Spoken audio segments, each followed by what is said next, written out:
It started with a sound no one could hear, until it was too late.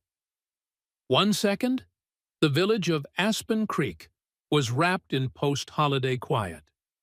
Kids were sipping hot cocoa, couples walking hand in hand seen beneath strings of leftover Christmas lights. The next second, the earth groaned, and a roaring wall of white came crashing down like a fist from the sky. The avalanche hit with such brutality, it didn't feel real. Snow swallowed cabins, trees snapped like pencils, cars were tossed like toys, and in a terrifying instant, the town went silent, buried, crushed under ice and dread. But someone else had heard it, long before the humans did. Something deep inside Kodiak, a retired K9 with a scarred nose and a restless soul, had stirred. As others ran from the disaster, he lunged toward it, pulling at his leash with the force of a freight train. He was looking for something, someone. And this is the story of what he found. The first responders from the local sheriff's department arrived just after dawn. Roads were barely passable. The air was still choked with snowflakes and fear. Nobody knew the full extent of the damage yet. 24 structures gone. Power lines down. 3 missing. The search teams got to work quickly, but it was clear. They were racing against time. Among them was Officer Daniel Hayes, who hadn't worn a uniform in over 2 years. He wasn't supposed to be there. He wasn't even technically on the force anymore. But when the emergency alert flashed on his phone and he saw where it was headed, Aspen Creek, just 40 minutes from his off-grid cabin, he didn't think twice. He grabbed his old gear, loaded up his best friend, and drove straight into the snow. Kodiak sat in the back seat, still wearing the harness he hadn't worn since retirement. He was no ordinary dog, a 6-year-old Belgian Malinois with the nose of a god and the heart of a warrior. Dan had worked with dozens of dogs in his career, but none like Kodiak. He didn't bark without reason. He didn't move without purpose. So when Kodiak started whining before they even reached the site, low guttural sounds that made Dan's chest tighten, he knew something was wrong. They arrived at the perimeter. Deputies waved Dan through with a mix of surprise and relief. No one turned down extra help when bodies might be buried under feet of snow. "Didn't think we'd see you again, Hayes," said Deputy Morgan, breath fogging in the freezing air. "Didn't think you'd need me," Dan replied, eyes scanning the destruction. "But Kodiak's already picking something up." Morgan's eyebrows raised. "From here?" Dan just nodded. "He knows." The search grid had been laid out. Teams were assigned sectors. Dogs were deployed. Everyone moved with precision and urgency. But Kodiak pulled away from the path. Again and again, he refused to follow the human trail markers. Instead, he yanked Dan hard to the left, toward a mound of snow that looked indistinguishable from the others. No broken chimney, no scattered toys, just white. Endless white. Kodiak dropped to the ground and started to dig. At first, the others thought it was just residual scent, maybe animal, maybe nothing. But Kodiak didn't stop. 5 minutes. 10. 20. His claws bled. His chest heaved. But he kept digging. Dan knelt beside him, scooping snow with his gloved hands. No one else paid them much attention, until Kodiak let out a sudden, sharp bark that cut through the noise like a gunshot. Dan froze. "You smell something?" Kodiak's head whipped back to the hole. He barked again, this time louder, urgent. Dan didn't hesitate. He radioed to base, requesting probe and heat scanner at Sector Echo 5. "K9 has located something." "Echo 5 isn't a primary target," the dispatcher responded. "We have confirmed victims to the north." "I'm telling you, he's not wrong." There was a pause, then static. Then, "We'll send a probe in 10. Dan didn't wait. He kept digging. If you believe animals are heroes, and that every life matters, then make sure to subscribe to our YouTube channel, Heroes for Animals, where real stories like Kodiak's are brought to light every week. 10 minutes later, 2 junior officers arrived with a thermal probe. They rolled their eyes when they saw where Kodiak was digging. "Nothing out here but snow and rocks, man." Dan glared at them. "Just check." The probe was lowered. Silence. Then a ping. "Wait, what the hell?" The scanner picked up a small heat signature. Faint. Almost imperceptible. But there. Could be equipment. Maybe a raccoon. Dan's voice dropped. Raccoons don't wear mittens. Because just then, Kodiak unearthed something soft. Fabric. Pink. Frostbitten. A tiny child's mitten, stiff with ice. The junior officers went pale. "Get me a medic team," Dan barked into his radio, "and a dig team. We may have a child alive under here." Nobody had reported a missing child. Not from this part of the village. That's what made it worse. No one even knew to look. As the digging intensified, Kodiak backed away, letting the humans take over. But he didn't move far. He stayed at the edge, watching, tail twitching, ears pinned forward. Every once in a while, he let out a low growl, like he was warning the mountain itself. "You won't take her." At the 2-hour mark, the rescue crew reached something solid. A lump, small, wrapped in pink, covered in snow and frozen debris. They cleared the ice. It was a little girl. She wasn't breathing. The medic rushed in, cracking open the airways, wrapping her in foil blankets, beginning CPR. For a moment, there was only silence, broken by the soft, thudding rhythm of compressions, and Dan whispering, "Come on, baby girl, come on." Then a gasp. Her chest moved. She was alive. Dan staggered back, snow crusted to his jacket, eyes wide in disbelief. Kodiak pushed his muzzle gently into Dan's hand and licked the blood there, from digging. "That's our miracle," Dan whispered.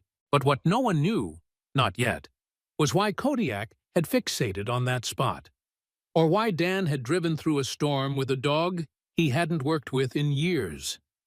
That part of the story would break hearts. The snow hadn't stopped falling.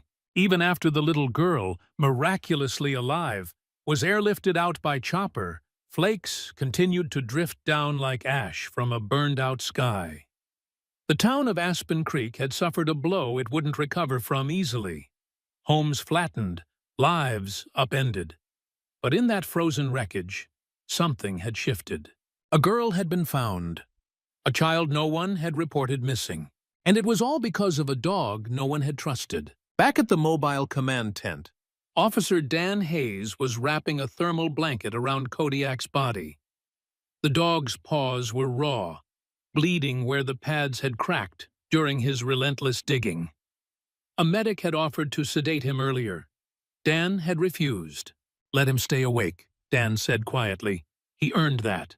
Kodiak's breathing was heavy, but his eyes were locked on the rescue monitors. It was as if he were waiting to make sure the girl stayed alive, not just found. Dan couldn't help but wonder, "How did you know, boy? What pulled you there?" Deputy Morgan walked in carrying 2 coffees and handed one to Dan. "Hell of a morning," she muttered. Dan didn't respond right away. He was still kneeling beside Kodiak, one hand on the dog's shoulder. "She would have died," he finally said. "They all would have walked right past her." Morgan nodded. "Most dogs give up after the first 15 minutes. He went at it for 2 hours, straight."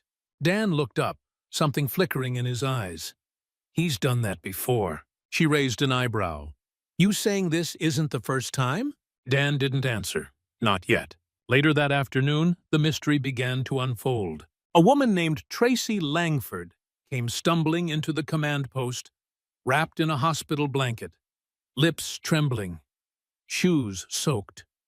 She was the babysitter for the young girl, Lily Adams, age 2 years and 4 months. "They told me she was dead," Tracy kept repeating, sobbing into her hands.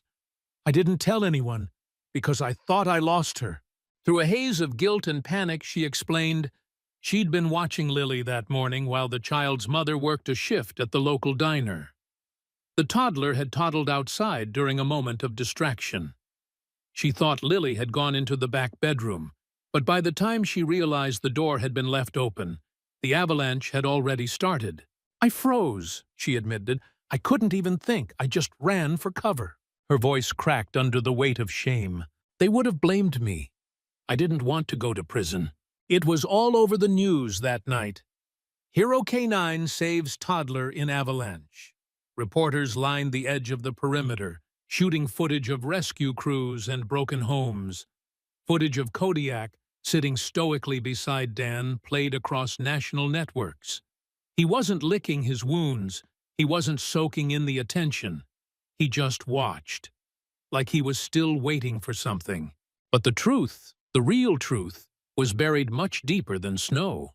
Dan sat alone in the rear of the warming trailer, Kodiak curled at his feet. The only light was the red-orange glow of a propane heater in the corner. He pulled out an old photo from his wallet. It was creased, the edges soft from being handled too many times. A toddler with curly blonde hair and a missing front tooth smiled back at him. Her name had been Emma.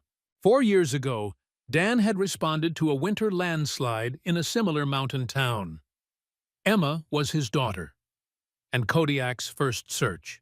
They didn't get there in time. The loss had nearly destroyed him. His marriage had ended. He left the force, retired Kodiak early, moved into the woods. He didn't speak to anyone for months, not even his parents. Some nights he slept in his truck just to feel like he had a purpose. The guilt followed him like a shadow. But today changed something. Kodiak had found Lily exactly where he had failed to find Emma, and that couldn't be coincidence. The next morning, the incident commander called a press briefing. Reporters were already buzzing, begging for more footage of the hero dog. A few asked if Kodiak would be returning to the force. "He's retired," Dan said flatly, facing the cameras. "That was his last mission. But he's clearly still fit," one reporter pressed. "Why not keep working him?" Dan shook his head. "Because he didn't find Lily with just training. He found her with something else, something I can't explain." Kodiak sat next to him in the snow, wearing his K9 vest for the last time. A child came up quietly and placed a red ribbon around his neck. He didn't flinch. He just looked up at Dan, tired, loyal, and silent. Behind the cameras, Tracy Langford stood sobbing. She had begged Lily's parents for forgiveness. The child's mother, Rachel, hadn't spoken a word to her, but she had spoken to Dan. "I don't know what to say," Rachel had whispered. "How do you thank someone for saving your baby?" Dan looked down at Kodiak. "You don't thank me. You thank him." Rachel crouched beside the dog and reached for his muzzle. "Thank you, Kodiak. You found my baby when no one else would." For the first time in 2 days, the dog closed his eyes and exhaled. Later that night, back in the motel room they were using as a temporary command post, Dan sat by the window while Kodiak slept at the foot of the bed. Snow was still falling. Quiet now. Gentler, somehow. Dan lit a candle and placed it on the windowsill beside Emma's photo. "I don't know if you guided him," he whispered into the dark, "but he found her. He brought one back. Maybe that's enough." A knock came at the door. Rachel Adams stood outside, holding Lily in her arms. The girl was bundled up, cheeks red, clutching a new stuffed bear. She smiled at Dan, then reached toward the floor where Kodiak had just stirred. Rachel knelt and let Lily walk. The toddler toddled straight to the dog and laid the bear beside him like an offering. "Is he yours?" Rachel asked quietly. "He was," Dan said, voice tight. "He saved my daughter," she said. "If he ever needs a home, he has one." Dan didn't respond, but the look on his face said it all. The mission was over, but the bond wasn't. It should have been over. The girl was alive. The storm had passed. The media was moving on. And Kodiak, limping but proud, had found peace in retirement. But for Dan Hayes, something still lingered. A question, a weight, a knot in his gut that refused to come undone. Because the dog hadn't just found a child buried in the snow. He had gone back to the same place where Dan had lost his own. And now, something else was pulling at Dan. Not just grief, not just relief. It was the creeping feeling that this, all of this, had happened for a reason. 3 days after the rescue, Dan sat on his cabin porch with a mug of black coffee and Kodiak curled at his feet. The wind howled through the pines. Aspen Creek was quiet again. Too quiet. Dan scrolled through an article on his cracked phone. Miracle in the Rockies. K9 saves child after avalanche. There were photos of Lily in the hospital, smiling beside a balloon. Rachel Adams had released a statement thanking the heroic dog and the officer who trusted him. But as Dan reached the end of the article, something caught his eye. A name. Tracy Langford, babysitter, 28 years old. No criminal record. A local who'd moved back to help her ailing mother. Except Dan had a strange sense of déjà vu. He opened his old department email, searched her name, and there it was, a report from 4 years earlier. Tracy Langford had been working at a daycare center one town over when a 3-year-old girl went missing during a snowy recess. The girl's name? Emma Hayes, his daughter. Dan dropped his phone. His hands were shaking. He remembered that day like a scar burned into his memory. The way he had searched. The way the world had gone mute when they found Emma's shoe at the edge of the woods. And then, nothing. Not a body. Not a trace, just snow and silence. Tracy had never been named in the official report, but she had been on duty, assigned to watch the playground that morning. And now she was here, again, in Aspen Creek, with another missing child. Dan stared down at Kodiak. "You knew," he whispered. The dog didn't move, but his eyes flicked up, watching, listening. Dan felt a cold wave roll through him, not from the weather, from something deeper, something old. He had to talk to her. He drove back into town, stopping outside the temporary shelter where displaced families were staying. Tracy was there, folding donated clothes beside a heater. When she saw Dan approach, her face paled. "You found her," she said softly, as if trying to disarm him. Dan nodded. "Lily's a fighter, but I'm not here for thanks." She swallowed hard, then turned back to the folding table. "Look, I've already talked to the sheriff. I told him everything I know. It was a mistake. I didn't mean for her to go outside. That's not what I'm asking." She froze. Dan stepped closer. "Do you remember Emma Hayes?" Tracy's face drained of color. I don't." "She was 3. She vanished from the daycare you worked at, in Ridge Hollow, 4 years ago. That was my daughter." Tracy looked down, hands trembling. "I never forgot your face," Dan said. "I just didn't know your name until now." A long silence followed. Then she whispered, "I didn't do anything wrong." Dan's voice cracked. "Then why didn't you come forward when you recognized me?" Her eyes filled with tears. "Because I thought you'd blame me. Everyone did. I was young. I was new. I froze up that day. I looked away for 10 seconds. 10 seconds. And she was just gone." Dan felt the rage rising, hot and electric. "She was my world," he growled. "I know," she whispered, "and she still is." Dan stormed out of the shelter. The air felt thinner. Every step back to the truck felt heavier. Kodiak was in the passenger seat, head tilted. Dan didn't say a word, just stared at the empty road ahead. He was back where he started. No answers, just more snow. That night, he couldn't sleep. He kept seeing Emma's face, hearing her laugh, remembering the scent of her shampoo, the way she called Kodiak Coco. And then, at 2:13 a.m., he remembered something. A sound. The last time he'd taken Kodiak to search for Emma, The dog had stopped beside an old storm drain. He barked, circled it. Dan had dismissed it.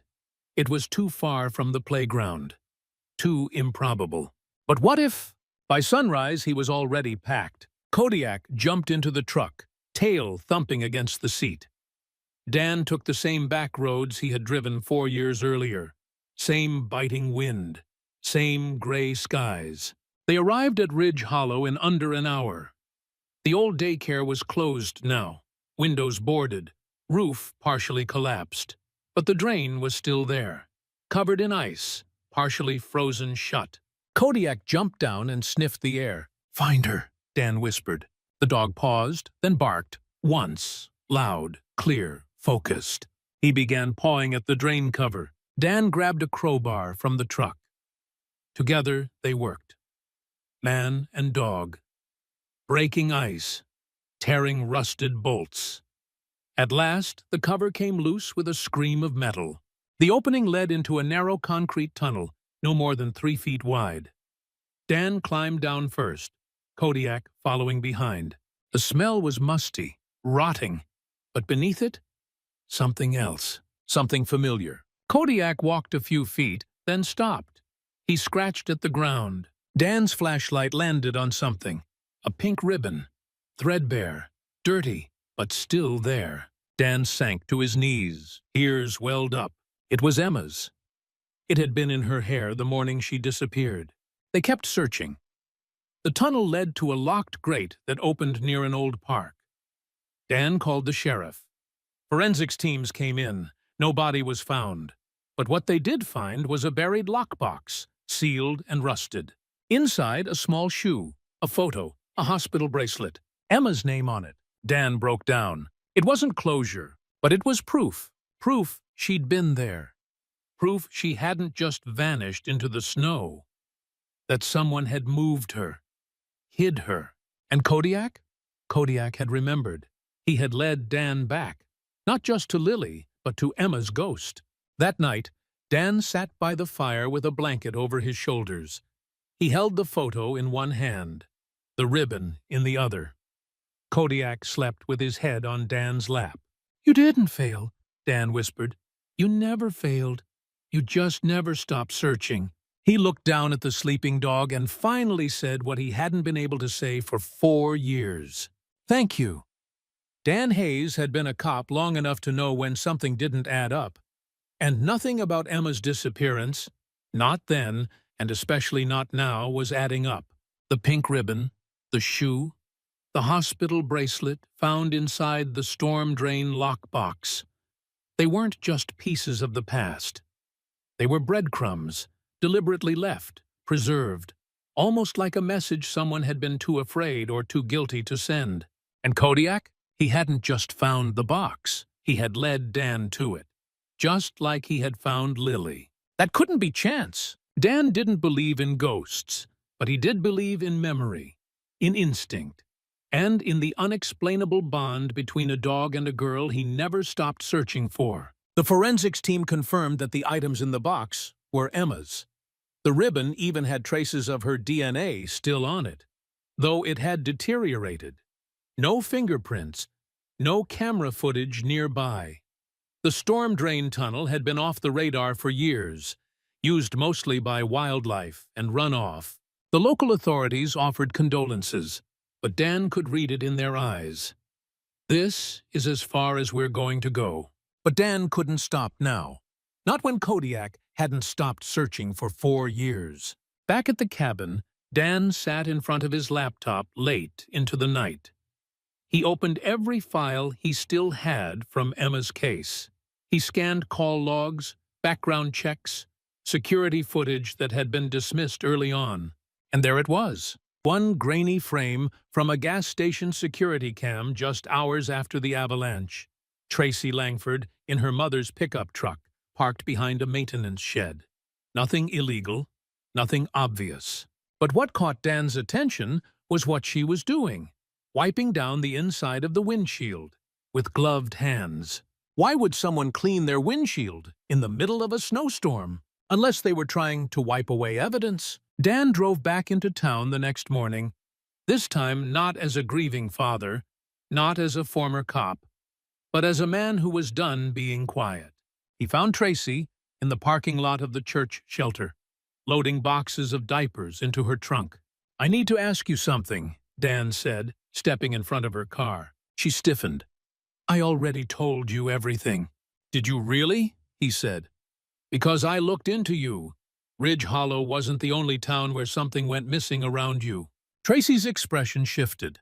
Not shocked, not innocent, just tired. Dan pressed on.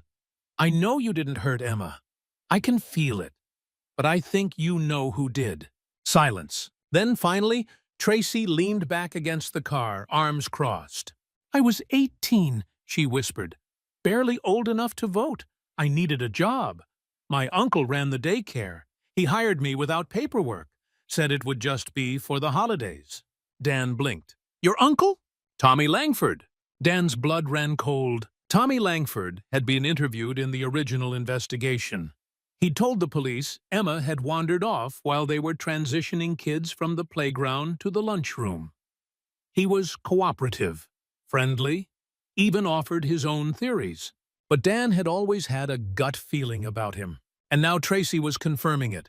"He told me never to speak of that day again," she said, her voice trembling. "Said if I told anyone what I saw, I'd end up just like her." Dan's fists clenched. "What did you see, Tracy?" She looked around, eyes wet. Then she whispered, "He took her." The words hung in the air like thunder. "He said she slipped in the snow, said it was an accident, that she hit her head and didn't wake up," Tracy continued. "But I think he panicked. I think he hid her before anyone noticed she was gone. I was in the next room. I heard him open the back exit. I heard the storm drain cover scrape." Dan felt like the air had been knocked out of him. "All this time," he said, "you carried that?" "I thought about coming forward 1,000 times. But he was family, and I was scared. I still am." Dan nodded slowly. "Where is he now?" Tracy hesitated. "He moved out to Idaho, runs a storage facility, changed his last name. I haven't spoken to him in years." Dan turned and walked back to his truck, heart pounding, blood boiling. He had a name, he had a location, and this time he had Kodiak. They drove through the night.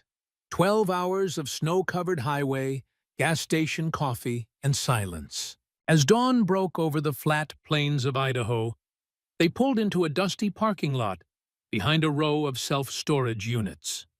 A sagging sign read, "Canyon Lock and Load."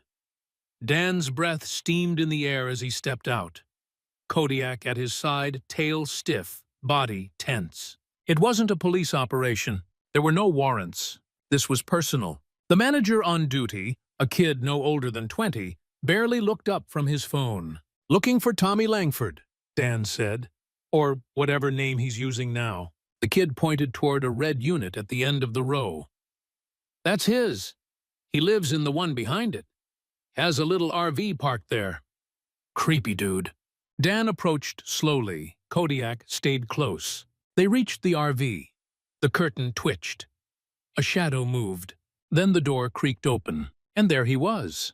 Tommy Langford, older, grayer, but still with that same forced smile Dan remembered from the interview room 4 years ago. "Officer Hayes," he said smoothly, "didn't expect to see you out here." "I'm not a cop anymore," Dan replied. "Then I'm not sure I owe you a conversation." Kodiak let out a low growl. Tommy's eyes flicked down. "Still got the dog, huh?" "He's got a memory longer than mine." Dan stepped forward. "Where is she?" Tommy's face tightened. "I don't know what you're talking about." "Kodiak does," Dan said. "He found her ribbon, her shoe, her bracelet." Tommy turned to step inside. "You need to leave." Dan grabbed the door frame. "You took her. You panicked. You hid her. And then you made Tracy live with that." A flicker of panic flashed in Tommy's eyes, and that's when Kodiak lunged, not to bite, not to attack, but to dig. Right there, beside the edge of the RV, the dog began scraping furiously at the packed dirt, same as he had at the avalanche site. Same rhythm, same intensity. "Call the cops," Dan said, not taking his eyes off Tommy. "Now!" By the time the Idaho State Police arrived, Kodiak had uncovered a shallow pit with a sealed metal container. Forensics confirmed what Dan already knew in his bones. Inside were Emma's clothes, her missing toy bear, her fingerprints. There was no body, but it was enough. Enough to prove Tommy had lied. Enough to bring charges. Enough to finally get justice. Back in Colorado a week later, Dan stood at Emma's memorial stone. Kodiak sat beside him, eyes calm. "We didn't find her," Dan whispered, "but we found the truth."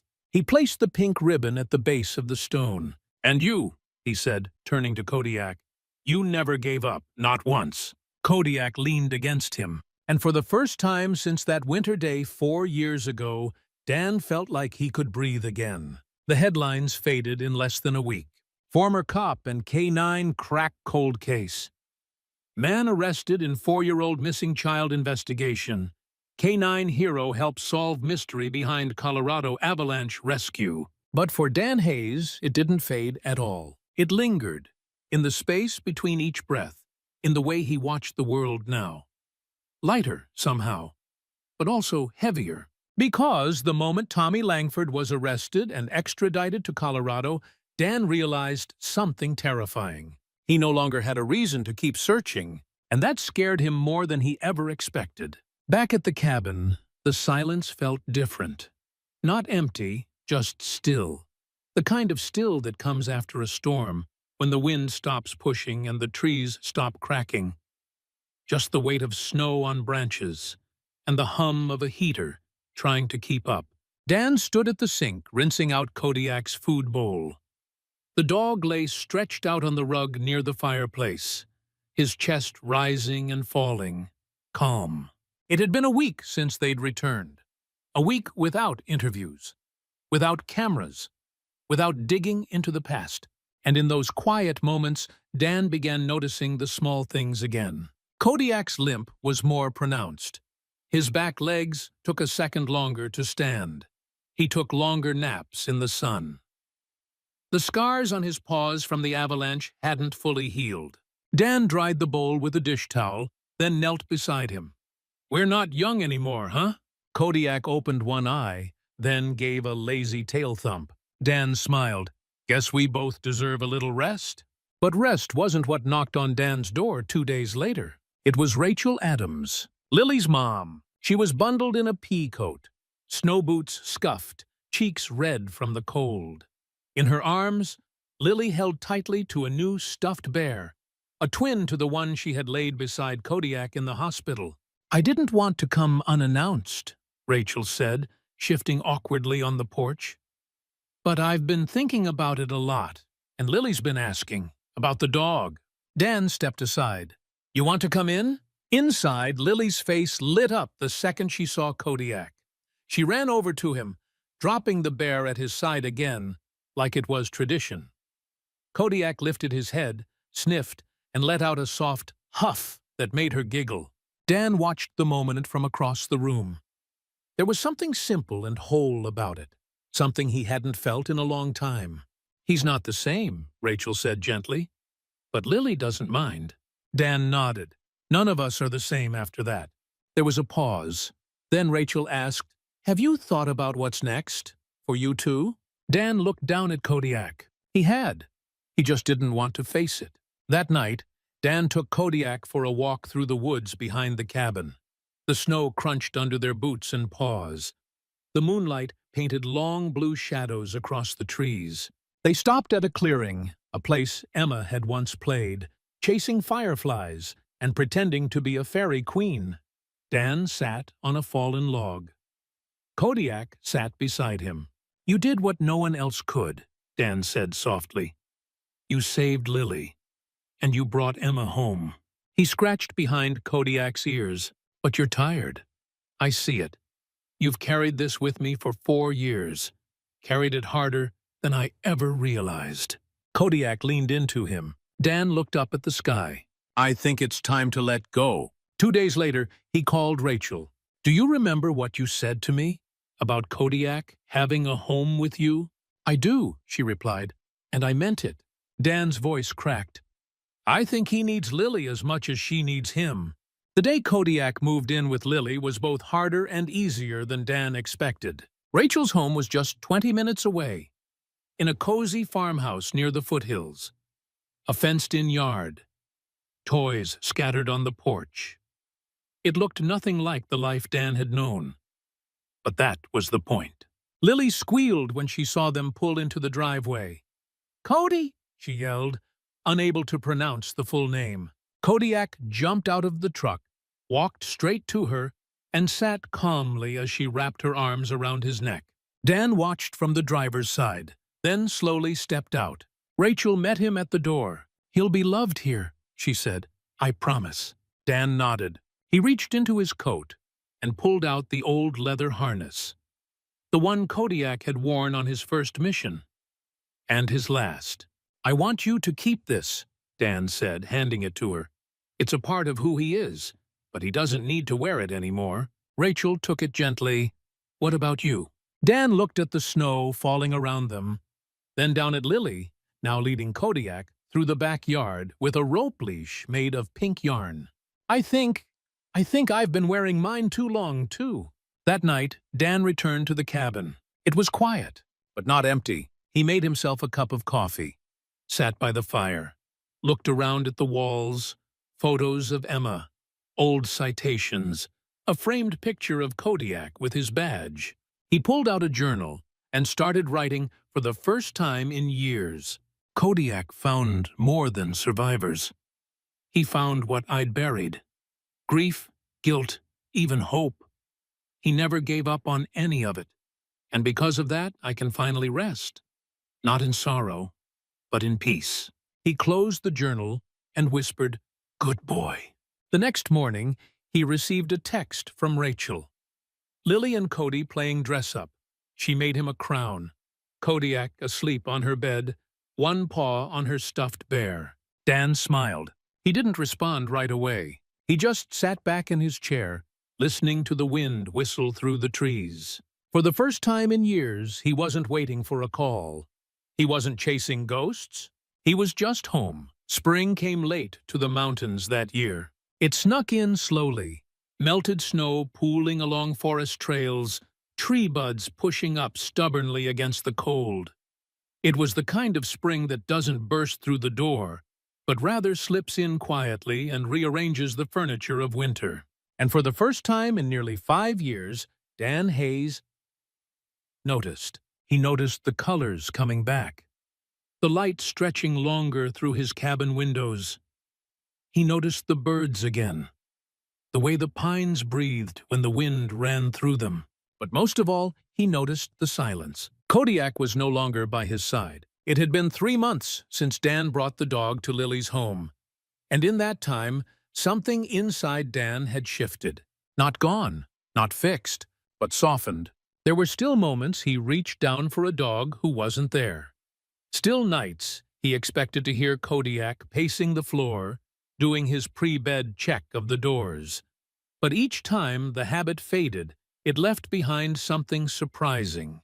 Peace. Dan kept busy. He started volunteering with the sheriff's department again, this time helping train new canine handlers. He didn't take a paycheck. He didn't wear a badge. "I'm just a guy with time," he said, "and a hell of a story." They listened. The rookies. The young ones. They asked about Kodiak, wide-eyed, leaning in closer when Dan described how he dug through the avalanche for 2 straight hours, how he never gave up on Emma, how he led them back to the very place everyone else had forgotten. Dan never dramatized it, never needed to. The truth was heavy enough. He brought the old harness to one session, told the class it wasn't just leather and nylon. It was memory. It was trust. It was the bond. Once a week, Dan drove out to see Lily and Kodiak. Sometimes they stayed on the porch and talked. Other times, they walked the woods behind Rachel's house, Lily chattering away while Kodiak trudged slowly behind her like a gentle old guardian. Dan watched the two of them and felt something he hadn't felt in a long, long time. Hope. One Saturday afternoon in May, Rachel called. "I thought you should know," she said gently. "He's slowing down more now." Dan didn't speak. "He still plays, still eats, But the vet says it's age and what he's been through. Dan drove out the next morning. When he arrived, Kodiak was lying in the sun on the back porch, breathing slow and steady. Lily was sitting next to him, reading him a book, holding it up like he could see the pictures. Dan didn't interrupt. He just sat beside them and listened. When Lily got up to play, Dan reached down and scratched Kodiak's ears. "Hey, partner," he whispered. "Long time." Kodiak opened his eyes briefly, then let them close again. Dan stayed for hours. That night, he carried Kodiak inside and laid him on his favorite rug. He knew it would be the last time. Kodiak passed quietly 2 mornings later. No pain, no whimper, just sleep and stillness. Rachel called Dan immediately. He drove over in silence, parked in the driveway, and didn't move for a long time. When he finally stepped inside, he saw Lily sitting beside Kodiak's body, holding his old red harness. "He was waiting for you," Rachel whispered, eyes red. Dan nodded, swallowing hard. He knelt down, kissed Kodiak's head, and laid the harness across his chest like a medal. "You did everything you were ever asked to do," he said, "and more." They buried him under a tree near the back field, where Lily liked to play. Dan carved a small wooden marker by hand. Kodiak Protector, Partner, Peacebringer. In the weeks that followed, Dan found himself revisiting old journals, flipping through case files he'd long since buried. Not out of grief, but gratitude. Kodiak had led him back to his daughter. He'd saved another little girl from the same fate. And he'd shown Dan that even the deepest wounds don't mean you're broken, just scarred in a way that proves you lived. A month later, Dan stood in front of a packed auditorium at the state K9 conference. The crowd was quiet, the lights warm. Behind him, a large screen projected an image of Kodiak, standing tall in the snow, eyes fierce, vest zipped, tail still. Dan took a breath. "I'm not here to talk about loss," he said. "I'm here to talk about what we carry and what we leave behind."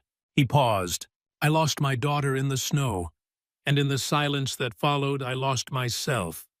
But Kodiak, he never stopped listening, never stopped believing. And in the end, he brought both of us home." He held up the harness. "This isn't just for tracking or obedience. This is a promise. One you make to your partner. One that says, I trust you with everything, especially the things I can't carry alone." The crowd rose to their feet. Applause thundered through the room. Dan didn't cry, but his heart did. Today, there's a new photo on Dan's cabin wall. It's not of Emma or of Kodiak in uniform. It's Lily, sitting in a field of dandelions, holding the red harness like a crown in her lap. She's smiling. Behind her, the shadow of a dog rests just out of frame. Dan looks at it every morning. He makes his coffee, opens the back door, and whispers into the wind, "We're okay now." Thank you for following this emotional journey between Dan and Kodiak, a story of love, loyalty, and the long road home. What did this story make you feel? Do you believe dogs like Kodiak are born heroes? Or do they become one through the bonds they build? Let us know in the comments below. And if you haven't yet, subscribe to Heroes for Animals to hear more true stories of the four-legged angels who change our lives forever.